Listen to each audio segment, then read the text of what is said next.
আমার আবৃত্তিপ্রেমী বন্ধুরা কেমন আছেন? সকলে নিশ্চয়ই ভালো আছেন। আজকের আমার নিবেদন শরৎ এলে। শরৎ দিনে শিউলি ঝরে যখন পথের পাশে নীল আকাশে দুধ সাদা মেঘ কি অপরূপ হাসে। শরৎ এলে চারিদিকে ঝলমলে রূপ ফোটে, ভুবন জুড়ে তখন যেন খুশির বাতাস ছোটে। সবুজ ঘাসে হিমের পরাশ পদ্ম জলে ভাসে, ঢাক ও কাঁসির শব্দ তখন হাওয়ায় ভেসে আসে।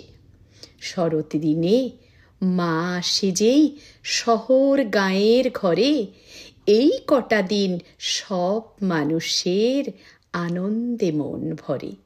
কলমে স্বপন কুমার বিজলি, কণ্ঠে আমি মানসী।